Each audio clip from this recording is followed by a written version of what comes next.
कमळी मालिकेच्या येणाऱ्या भागामध्ये धमाकेदार असा ट्विस्ट येणार आहे. तर प्रेक्षकांनो, आपण सगळेजण ज्या गोष्टीची आतुरतेने वाट बघत होतो, फायनली ती गोष्ट घडलेली आहे.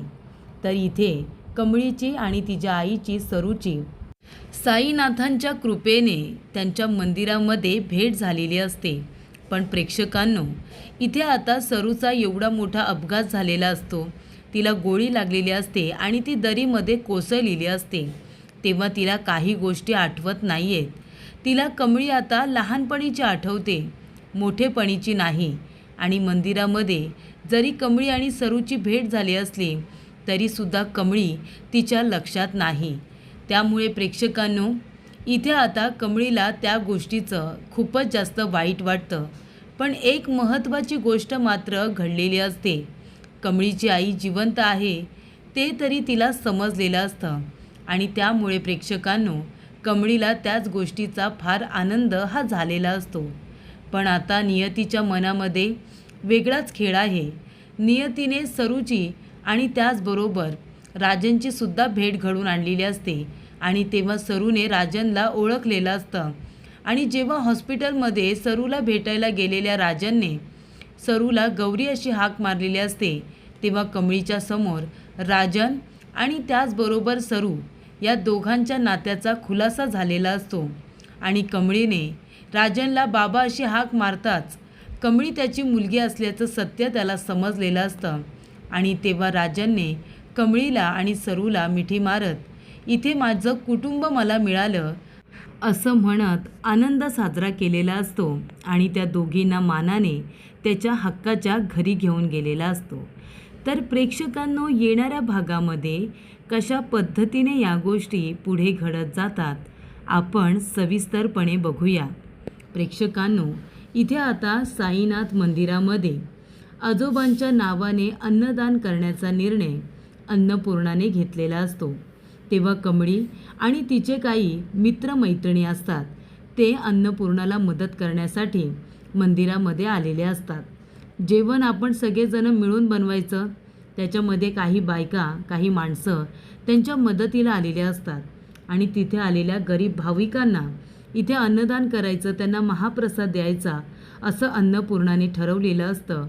आणि तिची इच्छा ही पूर्ण व्हावी यासाठी कमळी, त्याचबरोबर ऋषी, बंड्या, निंगी आणि त्यांचे जवळचे फ्रेंड्स हे त्या ठिकाणी आलेले असतात.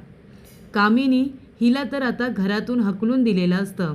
तेव्हा अंगावरती चादर घेऊन ती त्या ठिकाणी त्यांचा जेवणाचा, महाप्रसादाचा जो काही बेद असतो तो खराब करण्यासाठी त्या ठिकाणी आलेली असते. पण प्रेक्षकांनो, त्या ठिकाणी आता अनिका आणि रागिनीसुद्धा आलेले असतात. पण ते दोघेजण मजबुरी म्हणून आलेले असतात. त्यांना इथे साईनाथाच्या मंदिरामध्ये महाप्रसादाचा बेत वगैरे करावा, अन्नदान करावं अशी त्यांची अजिबात इच्छा नसते. पण अन्नपूर्णाने सांगितलेलं असतं म्हणून त्या ठिकाणी दोघीजणी आलेले असतात. तेव्हा कमळीकडे बघून ते राग व्यक्त करत असतात. आणि त्याच मंदिरामध्ये सरूसुद्धा आलेली असते.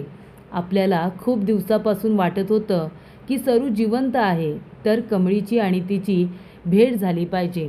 आणि तेव्हा प्रेक्षकांनो, फायनली साईनाथांच्या मंदिरामध्ये सरूसुद्धा आलेली असते आणि तीसुद्धा त्या गरीब माणसांबरोबर बसलेली असते.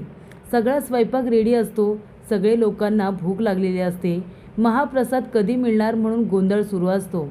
कमळी आणि ऋषी म्हणतात की सगळ्यांनी लाईनीमध्ये या, सगळ्यांनी लाईनीमध्ये बसा, महाप्रसादाची वेळ झालेली आहे. सगळ्यात पहिल्यात आरती झाल्यानंतर सगळ्यांना प्रसाद आणि मग महाप्रसाद. तेव्हा सगळेजण भाविक आता इथे आरतीसाठी जमलेले असतात. एक एक करून सगळेजण आरती करत असतात. आणि तेव्हाच प्रेक्षकांनो, कामिनीने येताना विषाची बाटली आणलेली असते, पॉइझन आणलेलं असतं आणि ते ती आता शिऱ्यामध्ये टाकायला जात असते. तेव्हा साईनाथाच्या आशीर्वादाने अन्नपूर्णाचा अन्नदान करण्याचा जो काही प्रयत्न असतो, त्याचबरोबर जी काही तिची इच्छा असते ती साईनाथांनी पूर्ण केलेली असते. कामिनी विष टाकायला जाणार तेवढ्यातच तिथे बाजूला असलेला कुत्रा जोरात तिच्यावरती भुंकायला लागतो. इतक्या जोरात भुंकायला लागतो की कामिनी घाबरते आणि सरळ तिथून आता निघूनच जाते. त्यानंतर महाप्रसाद दिला जात असतो आणि तेव्हा वाऱ्याची झुळूक येते आणि सरूच्या चेहऱ्यावरती असलेला पदर बाजूला होतो. तेव्हा कमळीचं लक्ष जातं. ती म्हणते, आहे माझी आई जिवंत आहे. आणि त्यानंतर प्रेक्षकांनो, इथे आता सरू कमळीला बघते आणि म्हणते, कमळे, माझी कमळी. आणि ती कमळीला मिठी मारायला जातच नाही.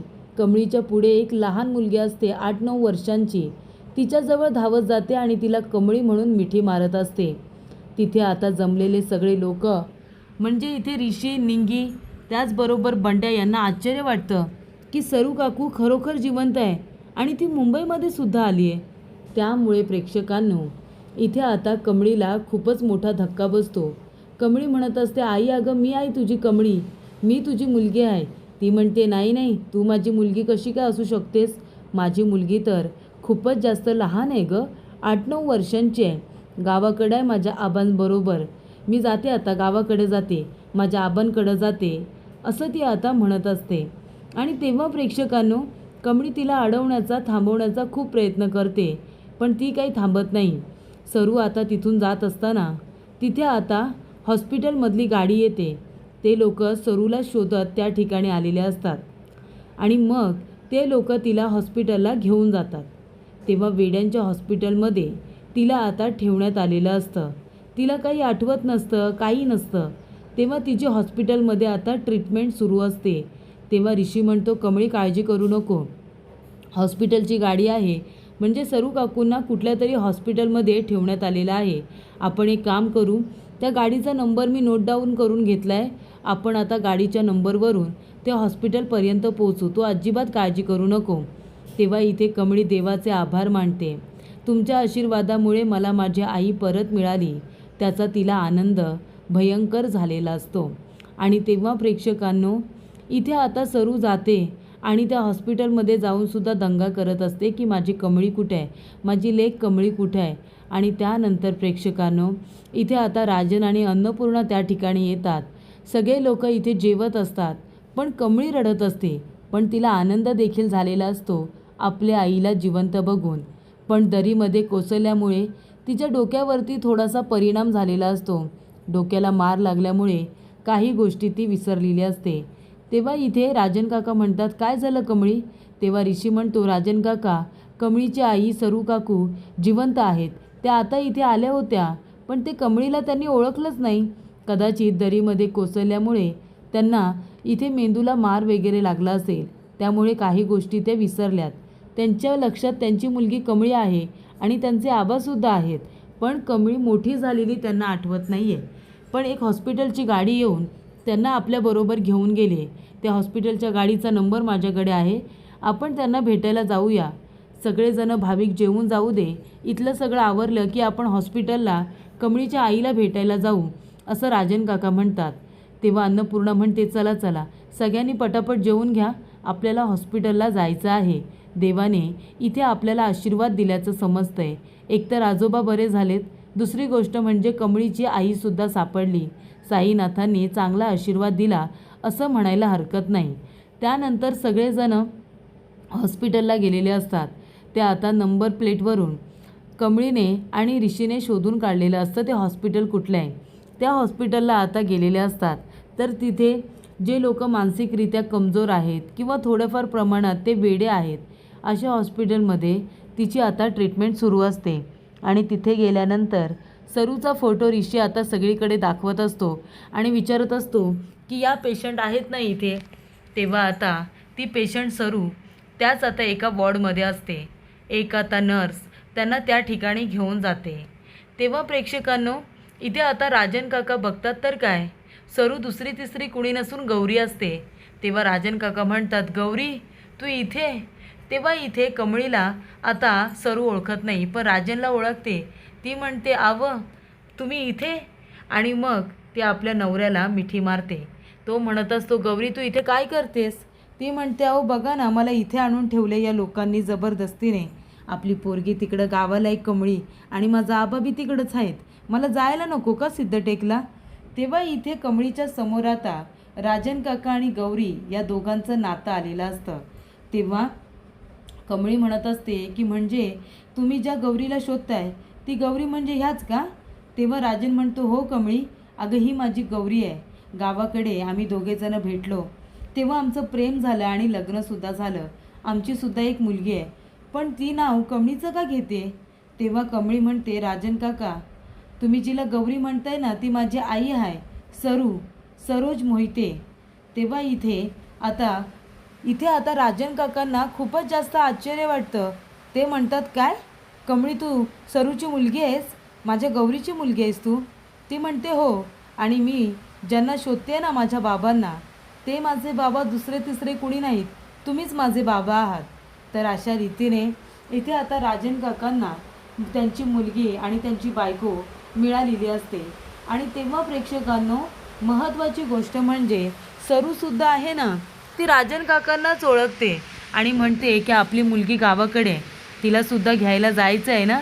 तेव्हा प्रेक्षकांनो, राजन काकांना प्रचंड आनंद होतो. ते म्हणतात की सरू, अगं तुला कळतंय का, हीच आपली मुलगी आहे कमळी आणि तू माझी बायको आहेस. पण मला एक गोष्ट कळत नाही आहे, तू आपल्या कमळीला कसं काय विसरलीस? तर इथे काही गोष्टी आता तिच्या लक्षात नसतात. डॉक्टर येतात आणि म्हणतात की हे बघा, त्यांना आधीचं सगळं आठवतं आहे. त्यांची मुलगी जेव्हा 8 वर्षांची होती तेव्हाचं त्यांना सगळं आठवतं आहे, पण ती मुलगी आता मोठी झाल्याचं त्यांना आठवत नाही आहे. आणि तुम्ही जबरदस्तीने त्यांना आठवून देण्याचा प्रयत्न देखील करू नका. थोडा वेळ गेल्यानंतर ट्रीटमेंटचा असर होईल आणि त्यांना हळूहळू सगळ्या गोष्टी आठवतील. तुम्ही अजिबात टेन्शन घेऊ नका. त्यामुळे प्रेक्षकांनो, राजन काका म्हणतात की माझ्या गौरीला मी बरं करेन. थँक्यू सो मच डॉक्टर, पण आता आम्हाला डिस्चार्ज द्या. मी माझ्या बायकोला घेऊन आणि माझ्या मुलीला घेऊन माझ्या घरी जात आहे. अन्नपूर्णाला प्रचंड आनंद झालेला असतो की गौरी तिची सून तिला मिळालेली असते आणि त्याचबरोबर कमळी हीच तिची खरी नात आहे हे समजल्यानंतर अन्नपूर्णाला फारच आनंद होतो. तर अशा रीतीने प्रेक्षकांनो, राजन काकांना उशिरा का होईना पण त्यांचं कुटुंब त्यांना मिळालेलं असतं आणि त्याचा त्यांना प्रचंड आनंद देखील झालेला असतो.